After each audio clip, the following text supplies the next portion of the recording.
Hey everyone, today's Meatless Monday recipe is going to be a meatless chili. It's called Pinto bean chili. It's from a new cookbook I got called Meatless in Cowtown. I've made quite a few recipes from here already. You probably will be seeing more in the future, but this one, like I said, is a chili. Chili is a great way to incorporate meatless meals into your dinners. My husband, as you know, he's not even close to a vegetarian, but he does like all the vegetarian chilies I've made. I've made a few other recipes before. This one is pretty simple, but it is really tasty. And with vegetarian chili, you can make it more fun by doing different things with it, like Frito pie, like we're doing, or you can serve it over baked potatoes. You can serve it with any kind of chips, really. You can make cornbread to go with it. You can add all kinds of toppings that you want to spice it up, sour cream, cheese, onions, cilantro. Just crumble up some chips in there. You can do lots of different things with chili. So like I said, it's a great way to incorporate meatless meals into your diet. And as you can see from the pictures, my littlest one, she really enjoyed this recipe. She is very picky when it comes to our dinners. So I'm really glad she enjoyed this, and my husband enjoyed it as well. So that's a little intro to this recipe, and now I'm going to show you how to make it. So the first thing I did to make this chili, I didn't show, I'm showing you kind of late, but I started last night. I had 1 pound of dry pinto beans, and I started out just soaking them. And literally all you do is you put your beans into your pot, and then you cover them with enough water to cover them by about 3 inches, and then you let them soak for anywhere from 8 to 24 hours. I let mine soak for about 16 hours, and then I drained the beans and rinsed them off. And then I put them back in the pot, covered them with water again by about 2 or 3 inches, and now I've got them coming to a boil. It's on medium high. And before you put your beans to soak overnight, you want to rinse them and pick out any of the ugly looking beans, if you're not already aware of that. Okay, and then once it's boiling, we're going to go ahead and put the temperature down to low, and we're going to cover it, and we're going to let them simmer for about 45 minutes or until the beans are almost tender. You don't want them to be too tender because we're going to cook them again later with all the other ingredients for another 45 minutes. So I'm starting this early and just going to let them cook for a while. Okay, while the beans are cooking, I'm going to go ahead and show you the other ingredients we're going to need. I've already started prepping some of it. It's pretty easy. I just had to chop up some onion and garlic. But the other ingredients we're going to need are some olive oil. I've got 3 cloves of garlic here, minced. I've got 1 yellow onion, about a medium-sized onion, chopped up. I've got some seasonings here. It is chili powder, cumin, and cayenne pepper. So it's 2 tablespoons of chili powder, 1/4 teaspoon of cayenne pepper, and 3/4 teaspoon of cumin. We're also going to need 3 ounces of tomato paste. I am actually having the original recipe from the cookbook because it makes so much. We're also going to be using some tomato sauce. I'm just going to be using half the can since I am having the recipe. And then some vegetable stock. I'm going to need about 3½ cups of that. You could also use water mixed with vegetable bouillon cubes if that's what you have. And then we're going to need 8 ounces of frozen corn. The recipe calls for white corn, but I'm just going to use yellow because that's what I grabbed.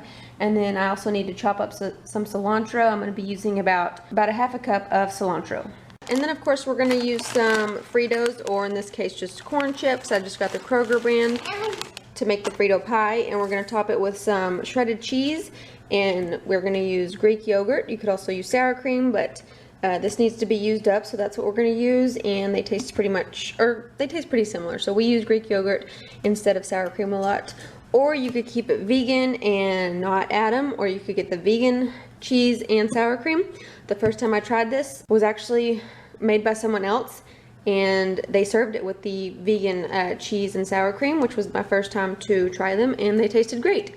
So we're just going to use these to garnish it with. You could also use some diced red onion if you like raw onions, which we don't, and then we'll probably top it with some more cilantro. That's all we're going to need to finish up the chili. Okay, so my beans are done. They're really tender. I think I may have cooked them too long. I left them in there for 40 minutes. Probably should have stopped at 30 or 35 minutes. So I just drained them, and I'm just going to let them sit there. And then in the pot, I just kind of rinsed it out. That's what I like about this dish, is it's all kind of done in one pot, so not a lot of mess to clean up. So I'm going to heat my 2 tablespoons of olive oil over medium heat. And then to the oil, I'm going to add the onions and just let those saute for about 10 minutes over medium heat.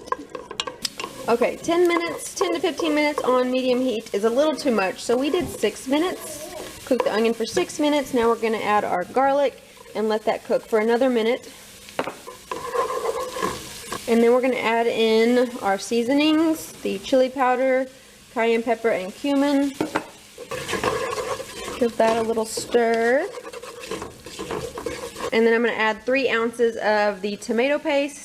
And I'm just mixing that together for a minute or so. And then we'll start adding the vegetable stock. Like I said, I'm using about 3.5 cups worth. I'll just go ahead and add all of it. 4 cups, 32 ounces. That's good enough. Also the 8 ounces of tomato sauce. We're just guessing here. And I'm also going to add about 8 ounces of corn. Okay, so normally you would want to go ahead and add your beans as well and bring this to a boil, but since I overcooked my beans a while ago, I'm not going to add them in quite yet. So I've got everything added and I'm just letting it come to a boil. My bad, we're actually going to cover it and let it come to a boil. Okay, and then that's pretty much it. After it comes to a boil, I put it down to, the recipe book says medium low, but I'm going to go ahead and just do pretty close to low. And then we're just going to cook it for a while to let the flavors meld together, probably about 45 minutes. I'm not, like I said, I overcooked the beans earlier, so I'm going to wait probably about 20 minutes, and then I'll add them and let the beans kind of warm up for another 20 minutes or so. Okay, it's been about 45 minutes. I'm going to throw in some chopped fresh cilantro, and now we are pretty much done. Okay, so that's it. That's how you make this chili recipe. You guys saw at the beginning of the video how we plated it and served it, and you can really do what you want with it. But that's just a pretty basic chili recipe, easy. I'll put the recipe in the description box below, so go check that out. Check out her cookbook if you're interested in more of her recipes. And I think that's it. Thank you guys for watching another Meatless Monday video. Thumbs up if you enjoyed it, and I'll see you next Monday.